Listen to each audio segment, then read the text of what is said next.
Numa might be the most relaxing zombies map ever made. No power switch, no complex setup, no tight corridors strapping you, just a swamp, a wonder weapon, and 4 characters who would carry this franchise for the next 18 years. This is the map that gave COD Zombies its soul, and it did it by being the easiest map to just sit down and play. Numa translates to Swamp of Death in Japanese. It released on June 11, 2009 as part of the Map Pack 2 for World at War, and I think this map gets overlooked in the franchise conversation because it's not flashy, doesn't have pack-a-punch, it doesn't have a complex Easter egg, it doesn't have a groundbreaking new mechanic that changed the mode. What it has, it's something more important than any of that. It has identity. This map is where COD Zombies became more than just a survival mode. It's where the franchise found its voice, and the fact it's one of the easiest and most accessible maps ever made is actually part of what makes it special. I want to talk about this first because I think it's the most underappreciated thing about Numa. This map has almost no barrier to entry. There's no power switch, you don't have to flip anything or activate anything. Every perk machine works the moment you open the door to the hut it's in. You buy the door, you buy the perk. That's it. No running to the power room first, no activating generators, no ritual step, just open and buy. The layout is wide open. After 2 maps of tight corridors and claustrophobic rooms,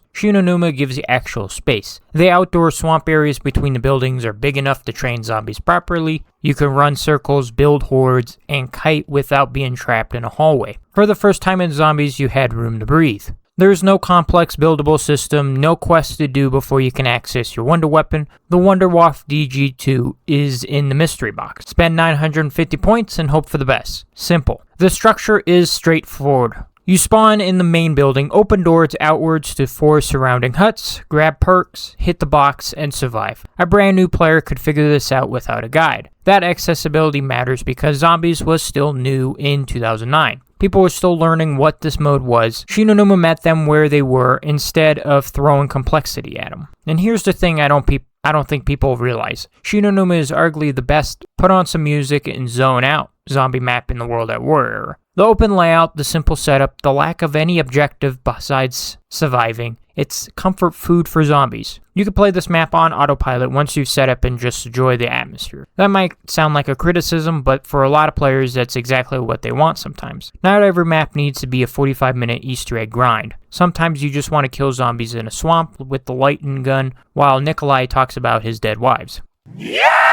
This is the real reason Numa matters. This is the first map where you play as specific named characters with their own personalities, voice lines, and backstory. Tank Dempsey, Nikolai Belensky, Takeo Masaki, and Edward Richtoff. I just ranked every crew member in Zombies history on this channel. Ultimus Nikolai was my number 2 overall. Primus Richtofen was my number 1, and Ultimus Richtofen was my number 6. While these characters are all different and from different games, they have carried the franchise through 3 different versions across almost 2 decades. All of them started right here, and the way they were introduced was perfect for the time. Each character was a national stereotype cranked to the absolute max. Dempsey was an aggressive, all-American soldier who just wanted to punch everything. Nikolai was the drunk Russian who couldn't function without vodka. Takeo was the honor-obsessed Japanese officer. And Richtofen was the sadistic German scientist who enjoyed experimenting on people a little too much. Were they deep characters at this point? Not even close. But they were memorable. You played one game of Numa and you remembered these 4 people. That's something Nock and Varuk couldn't do with unnamed Silent Marines. Personality changes everything. The character models were actually reused from the World at War campaign. Dempsey shares a model with the player character. Nikolai looks like Chernov. Takeo resembles the Japanese officer from Simplify.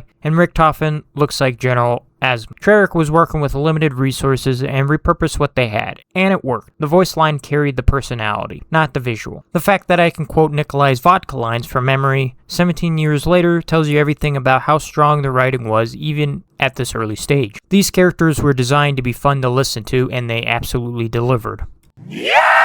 This is the second wonder weapon ever made, after the ray gun, and honestly, it might still be more iconic. The Wonderwaff DG2 shoots a bolt of electricity that chains between up to 10 zombies, killing all of them. The sound effect is one of the most recognizable in the franchise. That electrical zap followed by zombies disintegrating in a chain reaction is pure satisfaction. What made the Wonderwaff special on Numa that it felt like it belonged to this map? The ray gun was a generic sci-fi weapon. The Wunderwaffe was Richthofen's creation. It had lore attached to it. Richthofen literally talks about it when you pick it up. This is his weapon. That connection between the character and a Wonder Weapon was new, and it made getting the Wunderwaffe feel like more than just a lucky box pull. It felt like you found something that mattered to the story. The Wunderwaffe has returned in so many games since. BO1, BO3, Vanguard, BO6, and I actually ranked it at number 6 on my Wonder Weapon ranking. I said it returned too many times, which dilutes the impact, but on Numa, in its original context, it was special. This is where the idea of a signature Wonder Weapon with story significance was born. Numa introduced Hellhounds, and they're still in the franchise almost 2 decades later. Every few rounds the map fogs up, thunder cracks, and the flaming dogs sprint at you from every direction. It's a completely different gameplay experience from fighting zombies. They're fast, they come from all angles, and they force you to play differently for one round. The only difference in Hellhounds with this one is they're a lot stronger than later ones. In later instances, Hellhounds are kind of a one-shot kill, but in Hellhounds with World at War, they're not. The genius of Hellhound rounds is that it's a guaranteed max ammo at the end. It turns what could be just an annoying interruption into something you can actually look forward to. Running low on ammo? Just survive the dogs and you're back to full. That reward system is so clean that Treyarch has used the same formula for almost every special round enemy since. On Numa specifically, Hellhounds are pretty manageable because of the open layout. As I said before, they are intense, but with this map, they are pretty fair. Scratch all that. Numa quietly introduced something that would define the franchise going forward. Hidden radios with lore. Scattered around the map are radio transmissions that talk about Group 935, Element 115, and what happened at this facility. These were the first lore radios in Zombies history. There's also Peter McCain. In the starting area, you find a man's body hanging from the ceiling. At the time of the release, nobody knew who this was or why he was here. You just found a dead guy hanging in a Japanese swamp facility with no explanation. That mystery was haunting, and it raised questions that would take multiple games to answer. Peter was an OSS spy sent to infiltrate Group 935, whose identity was compromised. His death connects Numa to the Marines who were sent to Varrock to extract him. Then there's the Element 115 meteorite sitting on the map. These small interactive moments were revolutionary for the time. The game was rewarding players for exploring and being curious, not with weapons or power-ups, but with story. The hidden lore in this environment for players to discover would become one of the most defining features of the entire franchise. Every cipher in BO3, every audio log in Cold War, every hidden intel in BO6, all of it traces back to Numa being the first map to say, there's more here than just zombies, you gotta look closer. I have to be honest about the problems. The biggest one is the swamp water. The areas between the huts slow your movement significantly down when you walk through the water. That's fine in concept. You're in a swamp, it makes sense. The problem is the zombies are not slowed by the water. They move at full speed while you're slogging at half. That's what I said in my one thing I changed video. Either slow the zombies in the water too, or reduce the player movement, or reduce the player slowdown. Having the enemies affected by the same terrain that cripples you isn't fun difficulty. It's artificial difficulty. The perk randomization is a double-edged sword. I mentioned it as a positive earlier because it adds variety, but it can also screw you. If Juggernaut spawns in the hut, the last hut you open, it can be annoying. The randomization can turn a simple perk purchase into a life or death trek across the map. There's no Pack-a-Punch. In 2009, this wasn't a problem because Pack-a-Punch didn't exist yet. It would debut on the next map, Reese. But playing Numa in 2026, the absence is noticeable. Your weapon hits a damage ceiling around 25, and there's nothing you can really do about it except pray for the Wunderwaffe from the box. The BO3 Zombie Chronicles remaster added gobblegums and updated weapons, which did help, but the core issue still remains. Without Pack-a-Punch, the map has a natural endpoint. There's also no real Easter egg quest, no objective besides surviving.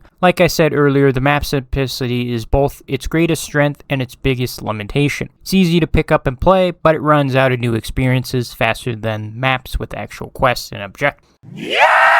I don't want to skip past this because Numa's atmosphere is generally great. The tropical horror setting was completely new for zombies. Instead of European bunkers or asylums, you're in a humid, sweltering jungle surrounded by murky water and rotten wooden structures on stilts. The Japanese Imperial Armory zombies look and sound different from the Nazi zombies in previous map. It's a small detail, but it does matter. The setting feels authentically Japanese. The architectural and just the overall aesthetic. This was the first and still basically the only zombies map set in Japanese controlled territory. That uniqueness gives its visual identity that no other map shares. Obviously, later down the line, we got Zetsubo, and then even in BO7, we got a Japanese type map, but this is the first, and it does it really well. The sound design deserves credit in this map as well. The swamp ambience, insects buzzing, water sloshing, wood creaking, creates an oppressive backdrop that makes you feel uncomfortable even when nothing is happening. Then the hellhound hits, and the mood shifts from uneasy to outright tense. The audio on Numa does a lot of heavy lifting for the app. While it's not as scary as Verrückt, I do think Numa has that scary vibe to it. It has a lot more scary vibe compared to Knock, which Knock had more of a you're alone type of feeling, while Numa had a scary type of vibe even though you're in the jungle, and then Verrückt had the best in terms of scariness.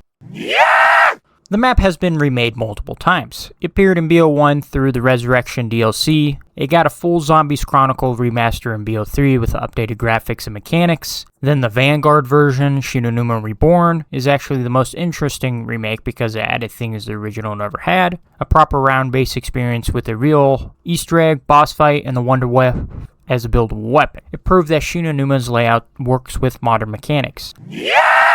As a map to play in 2026, I feel like Numa is quite average in the World at War version. The water slowdown is annoying, there's no PAP, no Easter egg, and limited depth. Compared to modern maps with hours of content, it runs out of things to offer relatively quickly. I also think the 24 zombies round limit on the World at War makes this map one of the easiest maps to play ever, with high rounds even taken into the thousands, which is insane to think about. But as a moment in zombies history, it's massive. This map gave us characters, it gave us lore, it gave us hellhounds, it gave us the Wonderwolf, it gave us the foundation for a story that's still being told in BO7 today. The easiest way to understand what Numa means to zombies is to imagine the franchise without it. No Ultimus crew, no character-driven storytelling, no hidden radios or lore hunting, no signature wonder weapons tied to characters, no special round enemies, just nameless soldiers in bunkers forever. Now imagine that in 2026. It would just be a tower defense game instead of an actual pretty much third game mode. Numa didn't just add features to the game, it gave COD Zombies